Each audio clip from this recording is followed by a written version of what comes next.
Hi everyone, today we're going to talk about Amigurumi, that's crochet toys, three-dimensional crochet, and their posture and position.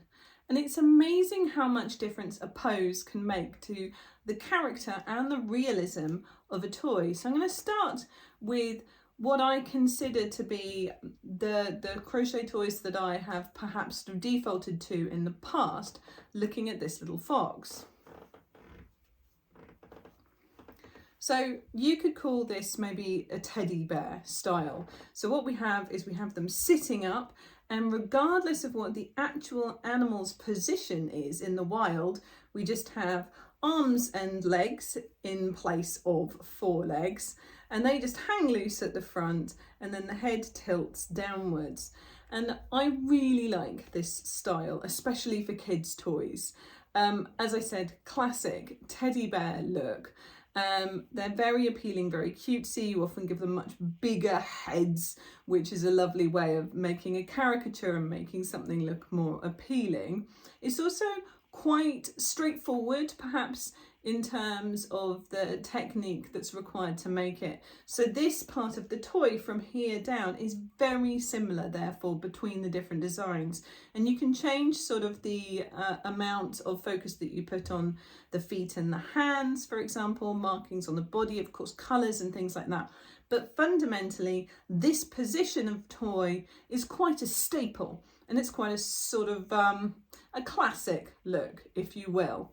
What I've been moving on to more recently is having more animal-like poses to the animals that I make. Now, the first one of these that I want to show you is the more flat look that you can go for. And this is ideal for long-bodied and short-legged animals.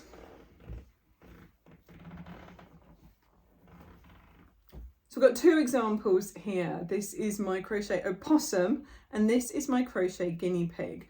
Now, the guinea pig, I have literally left its little legs unstuffed and lying flat. I've sewn them so that they go forwards across the body, and he literally sits down here in much the same way that a guinea pig does, but obviously your real life guinea pig's going to stand a little bit taller. But if you know guinea pigs, it does sometimes feel a bit of a miracle that they're walking around with the proportion of legs that they have. So it is easier to give them, again, a little bit of a caricature of leg, but going in a more natural position. And a step on from this is this opossum here. So once again, I've given these underneath legs that point forwards, as if they're sort of splayed out, rather than straight down to stand. And again, it works really nicely for something like an opossum that you do imagine in your mind to be quite a sort of a low position of animal. Now, this works really great, as I said, for these long-bodied toys. But what about things that are really quite sort of leggy and elegant, shall we say, in terms of the animal world? Well, that's what I've been moving on to quite a bit recently. The first one that springs to mind is a sheep that I did, because they are upright as animals, but they've got quite chunky legs, and you can really exaggerate that look and have them standing up. And then that moves on to taller legged animals. And I've dealt with that in two different ways for these guys. So we'll have a little look at the alpaca first. So alpaca's legs are not quite this chunky, but it's a good way of getting it to stand up. And because of the overly sort of fluffy, furry body, you're more forgiven for having something that's a little bit wider in that respect. I also made the back and the front legs slightly different lengths in order to balance the centre of gravity, because it's got a big heavy head. So these longer, and literally a row and a half, I think, longer legs at the front cause the head to tip back a little bit more and the toy to be able to stand up straight. The llama I didn't do the same thing for. The llama I gave even legs all the way around, but what I did was I set the neck further back to compensate. So your llama stands up just the same nice way, but looks slightly more like the actual animal. Finally, the other day, what I started experimenting with is looking at more complicated body positions. And here is a little mongoose that I've been working on. Now, it is entirely possible that I'm very sorry you'll never see the pattern for this, because I did something that I almost never do. I didn't write this down as I made it. If you adore it, please tell me, and I'll try and reverse engineer it. That's why I've stuck stitch markers in, because I'm trying to work out where I changed rounds and things like this. But at the moment, this is a unique object. However, for the purpose of this video, not a problem, because what we're looking at is this posture. So firstly, we've got the curled around tail, and we've got the flat back legs that give it this sitting up position. So a slightly longer bodied animal, but it's got its little upright legs at the front that allow it to sit up, and then these flattened legs at the back.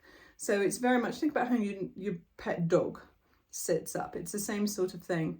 And I've even given him these little paws at the front, like little feet, to exaggerate that appearance. And things like this, although they're slightly more complicated to plan out and slightly more time consuming to execute, even if you're just following someone else's pattern, I think really add to the character of the toy.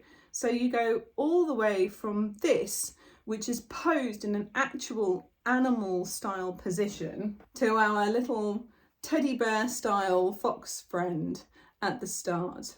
Now, you're never going to see a fox sitting like this, but you might well see a mongoose sitting like this. And I can guarantee that your alpaca is going to be standing, although maybe not with such chunky legs. So that's some of the thoughts that I've been having about stylizing amigurumi recently. I think in some ways the smaller, more realistic style ones are perhaps slightly more grown up, slightly more adult style of crocheting. But, you know, across the board, people of all different ages, I think maybe it's just down to personal preference. But I'd love to hear what you think. Do you think it's worth taking the extra time to make those more animal-like positions? Or do you think that really, ultimately, the default, the sitting up teddy bear style is always going to be the classic and the cutest and the best? I'd love to hear your thoughts. Please do share them with me, and happy crocheting.